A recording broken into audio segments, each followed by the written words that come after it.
Et on en parle avec vous, Bruno Darroux, bonjour. Bonjour Raphaël. Voilà 5 jours maintenant que durent les manifestations, sans que le président Jovenel Moïse semble disposé à quitter le pouvoir.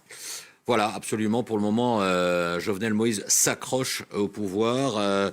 Il dit que sa position est la bonne. Il doit gouverner jusqu'au 7 février 2022. Ses opposants disent qu'il aurait dû s'arrêter ce 7 février. Il y a donc 4 jours. Jovenel Moïse dit qu'il est soutenu, reconnu par la communauté internationale, qui a validé ce timing en quelque sorte. Alors en fait, la crise politique à laquelle on assiste actuellement, elle remonte à l'an dernier, au mois de janvier, quand le président Moïse, en fait, a commencé à gouverner par décret suite à l'échec d'élections législatives. Alors, il en a profité notamment pour créer, par exemple, une nouvelle agence de renseignement national, pour réformer le code pénal et faire du blocage des routes, qui est une des formes courantes de manifestations en Haïti, pour en faire un acte terroriste. Alors pendant des mois, les Américains, les Européens, l'Organisation des États américains l'a supplié d'organiser de nouvelles élections législatives pour rééquilibrer les pouvoirs en quelque sorte. Et à la place, effectivement, il avait proposé un référendum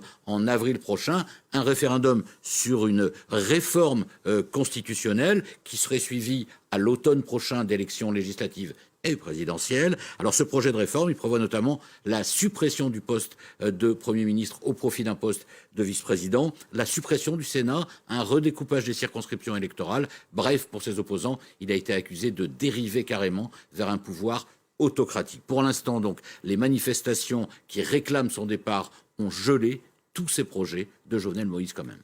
Cette crise, Bruno Darroux, on peut dire qu'elle est le fruit aussi de son action à Jovenel Moïse à la présidence. Oui, parce que ça, c'est la crise politique actuelle et celle qui date d'il y a un an maintenant. Mais en fait, effectivement, il est au pouvoir concrètement depuis le début de 2017.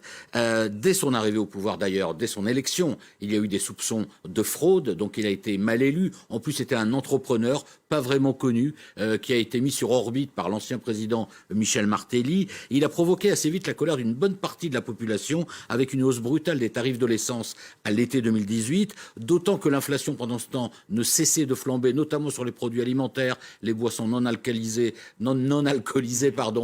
aggravant un peu plus, davantage, le pouvoir d'achat des Haïtiens dans un pays, il faut le rappeler, où 9 millions sur 12 millions d'habitants vivent sous le seuil de pauvreté, voire d'extrême pauvreté. Alors la colère populaire, elle a été exacerbée aussi par la gestion désastreuse et des révélations de détournement des fonds qui avaient été prêtés par le Venezuela à Haïti entre 2008 et 2018 pour financer son développement. Et un premier rapport de la Cour des comptes avait révélé il y a 2 ans qu'une quinzaine d'anciens ministres et hauts fonctionnaires avaient détourné des fonds et qu'une entreprise qui était dirigée à l'époque par un certain Jovenel Moïse était également impliquée. D'où des manifestations qui ont été très violentes à partir de l'été 2019 contre la gouvernance de Jovenel Moïse. Vous voyez que la colère couvait depuis longtemps, elle se déchaîne devant ce qui est perçu comme un abus de pouvoir. La situation en Haïti aujourd'hui, pour reprendre la formule des évêques catholiques de l'île, eh bien, est littéralement explosive. Le quotidien des gens, disent-ils, c'est la mort,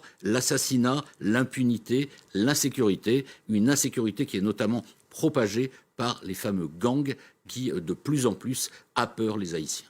Merci Bruno Darroux. Voilà ce qu'on peut dire de la situation en Haïti.